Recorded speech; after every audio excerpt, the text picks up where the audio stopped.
Jeremy Corbyn. Madam Deputy Speaker, in this sombre and very serious debate today, there are two fundamental points I want to make. The first is that we've all been inundated overnight and the past couple of days with emails from constituents and many others who are very worried about the plight of those that are trying to get out of Afghanistan, the numbers of people that ought to be supported, and the approach that the British government has taken on this. Members will have seen letters from the NUJ concerning journalists and their safety, from the UCU concerning the University College Union concerning their students in this country and their fears, and many others, including people representing trade unions in Afghanistan, as well as asking the government clearly what is their strategy for allowing people to come to this country. Because it's clear all those that have worked for the British Army or any other organisation in Afghanistan should be allowed to come here. Likewise, NGOs, but I would also add to that those that have worked for contractors that have been contracted to the British or to the American services as well. They're just as vulnerable in the future. And if we are to be serious about ensuring that all those refugees that wish to come here are able to get in, then the government has to do two things. One is respond to the very generous requests made by a lot of local authorities. I saw a letter last night from the leaders of London Labour Borough Councils offering everything they can to support refugees coming to this country. But they need the financial support to be able to house them, accommodate them, and ensure they can be integrated into our society. But it also means a change in the rhetoric from this government about refugees in general.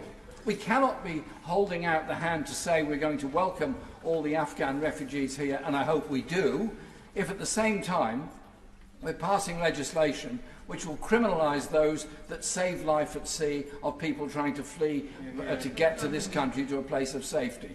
If we are an open and welcoming society that does welcome refugees, then we should mean it for refugees wherever they come from, not just Afghanistan. And I hope the government will bear that in mind and will give us a very clear outline of how the people are going to get out of Afghanistan, how they're going to get here, and how they're going to be processed when they do get here. Because too many of us represent constituencies where there are refugees living who don't have enough support, are begging, are homeless, are street sleeping while their applications are endlessly processed. That is not the sign of a society or a government that is actually holding out the hand of friendship towards refugees. The other general point I want to make is this. This war has cost the United States $1 trillion. It's cost this country tens of billions of dollars. It's cost the lives of tens of thousands of Afghan people. It's driven many of them into asylum or refugee status in all the neighbouring countries. It's taken the lives of American soldiers and almost every other nationality that were involved in it, including 457 British soldiers. And at the end of it, the trauma of those that served there and the trauma of those that were injured there and the mental health issues that pertain to soldiers coming out of service are huge and likely to be exacerbated by what's happened over the last few days. And so we do need to ensure there is proper support for those that have served or suffered, have served and suffered in Afghanistan, but we also need to have a serious appraisal of how we got there in the first place. Any examination of the longer-term history of Afghanistan will show that wars in Afghanistan do fail. There were 3 in the 19th century and a number in this century. The great game of the 19th century was about preventing Russia getting control of Afghanistan.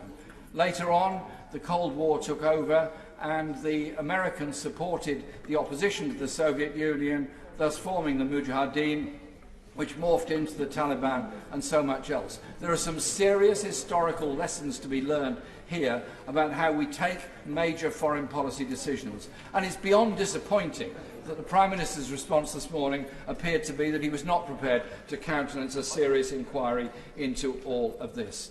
I can hear my friend, the late Paul Flynn, speaking about the numbers of soldiers that died in Helmand. I can hear all those that spoke up against this intervention, not because they support the Taliban, not because they are not serious about human rights, but because they were serious about a long-term peace in the world that recognises the historical position we've got ourselves into. And now surely is the time for a sober reflection on the disaster that has happened in Afghanistan. Hear, hear.